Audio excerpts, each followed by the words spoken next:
قد كفاني علم ربي من سؤالي واختياري.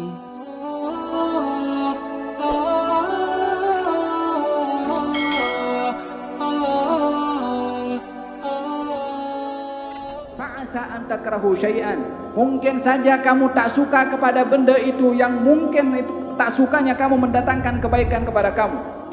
Mungkin kita diduga oleh Allah Subhanahu wa taala dengan kemiskinan, kekurangan di dalam harta.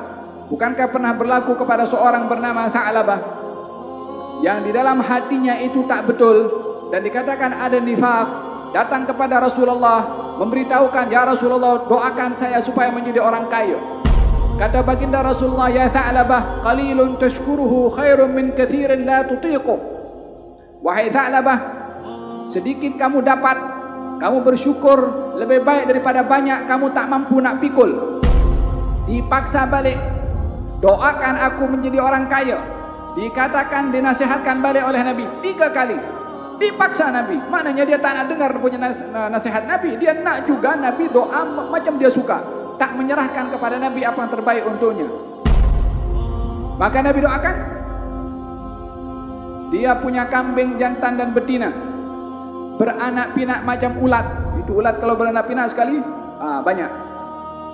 Sehingga Tha'labah yang kebiasaannya kerap datang kepada Rasulullah di masjid, dah mula sibuk dengan kambingnya, maka dia datang di waktu malam sahaja karena zuhur dan asar sibuk urusan kambing. Kambing mulai banyak, maka maghrib dan isya pun tak datang, kecuali Jumat sahaja, dah mula berkurang. Kambing makin banyak hatta mala al-wadi, yakni memenuhi di antara 2 lembah gunung. Kambing Tha'labah, Jumat pun tak datang. Tiba 1 tahun, giliran untuk memungut zakat. Nabi hantarkan 2 orang untuk mengambil zakat daripada Tha'labah. Maka ketika datang Tha'labah, awalnya Tha'labah ketika bagi tahu kepada Rasulullah, kalau aku berada, aku kaya, aku akan tolong, aku akan bantu, aku akan sedekah, aku. Dia punya planning, tapi tak ada kesungguhan. Tiba musim zakat 1 tahun, datang utusan daripada Rasulullah. Kemudian diberitahukan kepada Tha'labah untuk mengeluarkan zakat. Setelah ditunjukkan bukti kalau 2 orang ini diutus oleh Rasulullah, dia mengatakan ini adalah umpama jizyah. Apa itu jizyah? Tax yang ditetapkan kepada orang bukan Islam. Sudah mengatakan zakah macam dengan jizyah, imannya tidak kuat. Zakah untuk orang beriman, jizyah untuk orang tidak beriman. Dia pun sudah memutar belitkan antara zakah dengan jizyah. Dia kata, kamu pergi ambil yang lain dulu, lepas tu datang pergi tempat aku. Tertanam di dalam hatinya kedekut. Pasal apa? Kambingnya sudah mula banyak. Kalau 400 kambing baru 4 ekor kambing, 4.000 kambing 40 kambing. Kalikan terus naik ke atas, semakin banyak kambing yang akan dikeluarkan. Tha'labah berpikir 100 kali nak keluarkan kambing sebanyak itu.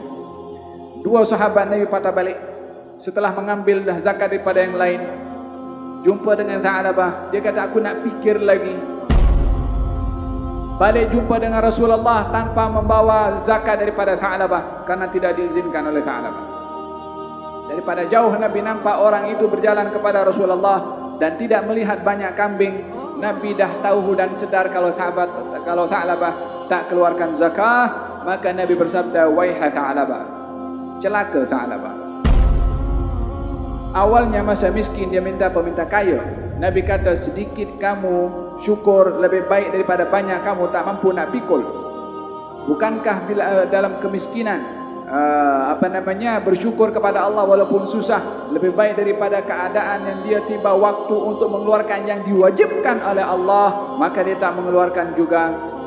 Turun firman Allah Subhanahu wa taala melarang kepada Rasulullah untuk mengambil zakat daripada Tha'labah. Tha'labah datang kepada Rasulullah, aku nak keluarkan zakat. Kata baginda Rasulullah, aku dah dilarang oleh Allah Subhanahu wa taala. Sampai Nabi wafat, zaman Sayyidina Abu Bakar, dia datang nak keluarkan zakat, kambing makin banyak. Kata Abu Bakar, orang lebih baik daripada aku tak terima, macam mana aku nak terima? Zaman Sayyidina Umar bin Khattab, menjadi khalifah. Tha'labah datang, nak kasih keluar. Kata Umar bin Khattab, 2 orang lebih baik daripada aku, tak terima. Macam mana aku nak terima? Sampai meninggal dunia di zaman Sayyidina Uthman bin Affan. Kalau dengar nasihat Rasulullah daripada awal, qalilun tashkuruhu khairun min katsirin la tutiquh. Sedikit kamu bersyukur lebih baik daripada banyak kamu tak mampu nak pikul. Siapa yang tahu rahasia yang terbaik untuk kita? Allah Subhanahu wa taala.